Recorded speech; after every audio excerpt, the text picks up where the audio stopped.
The Morgan Stanley Growth Fund was launched in 1994 and spent its first 15 years as a close-ended scheme. Since then, the fund has trimmed its holdings to a mere 10% of its original 338 stocks, and it also converted into an open-ended fund in 2009. Now at inception, it placed among the top 5 equity funds and even bagged the third position amongst its category average in 2003. However, it could not sustain this performance. In 2007, the fund's IT holdings faced a heavy setback and its returns fell below the category average. This slide has continued over the last 3 years, and the fund has given only 12% returns since its launch. It now depends heavily on sectors like banking, FMCG and healthcare to woo back investor sentiment. To sum it up, if you invested 1,000 rupees in this fund when it launched, you would have 1,052 rupees today. So despite its underwhelming track record, should you include it in your portfolio? Our experts are here to give you the answer. Thank you, Avan. Dhirendra, when we look at this fund on your website, you rate it as above average risk and below average return. Does it mean that the returns the fund has been given right now doesn't justify the risk we're taking? Absolutely, and it has such a long history of below average performance that it's quite amazing that, it still has such sizable amount under management. And this is among the few very old funds. And, if you look at the past 10 years, in these 10 years, 5 years, it has not been able to match its own benchmark, which looks like a fairly easy, easy target. Defeating the benchmark by most actively managed Indian equity fund has been relatively easy. And this fund has not been able to do that. Is quite disappointing. I think, this fund should not be part of one's portfolio. You did say that it's time to pull your money out, but with 1,200 crore rupees in assets under management, there are investors still in this fund. Can you give them better options within that category that they can look at? Yes, UTI Opportunity is an impressive fund. Likewise, the other fund which Morgan Stanley floated about 3.5–4 years back is also very impressive. The Morgan Stanley 8 fund, which can invest across the market capitalization, and it has been a fairly impressive fund. Compared to this, it's really disappointing that such a stark difference in performance of two funds from the same fund house. Right. Finally, Dhirendra, your rating of the Morgan Stanley Growth Fund, where would you place it?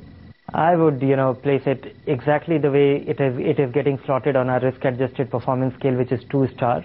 All right, 2 stars there for the Morgan Stanley Growth Fund on Investors Guide. Let's move on now, Dhirendra, to our hold or sell segment.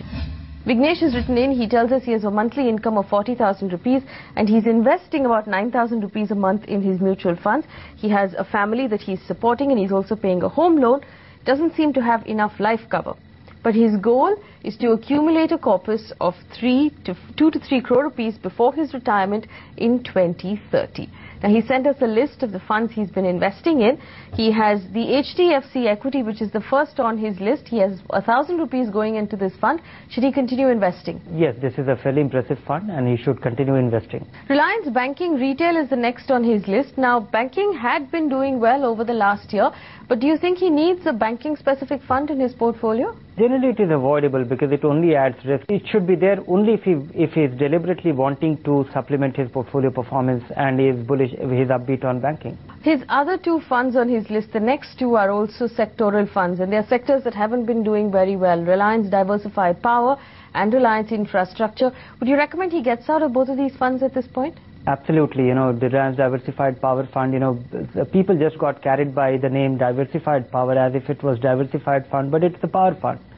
And it was extremely difficult to dissuade people not to invest when the going was good. And now we see the perils of such concentration or choosing a sector fund when the tide turns around. Exactly for this reason, it should be avoided and it should not be part of any portfolio in any substantial way. All right. He also has a pharma fund, Dhirendra, Reliance Pharma, on which he's investing 1,000 rupees. Now, a lot of investors consider, since pharma is a defensive sector, it makes sense to have a pharma fund. Would you recommend he continues investing in this one? No, even, exactly for the reason that today FMCG and pharma fund or a auto fund will be doing very well. Today they show the kind of returns which no other equity fund is able to match. But that is precisely the point, that when you diversify, you are trying to overcome the cyclicality, and you are able to be somewhere, you are likely to do well.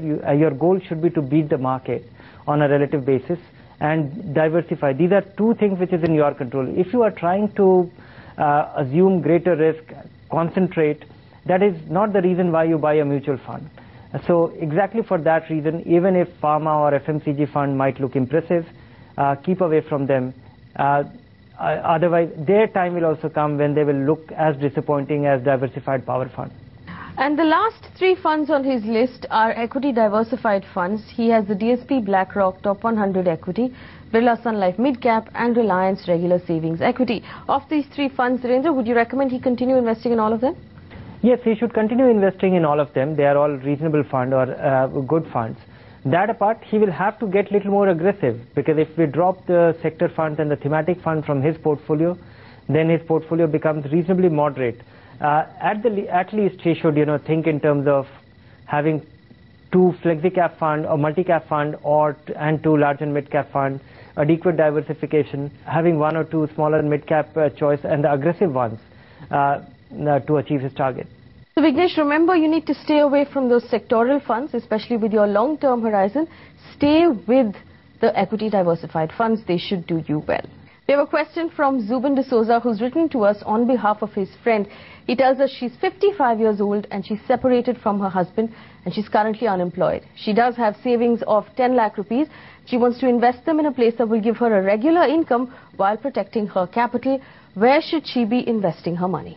I would say the kind of dependence which she will have on her income from investment, she should just put her money in post office MIP or a bank fixed deposit. It will be tax-free in a sense that if this is the only income, and if she, the interest income will be far lower than the taxable bracket, and she should not take chances with this money.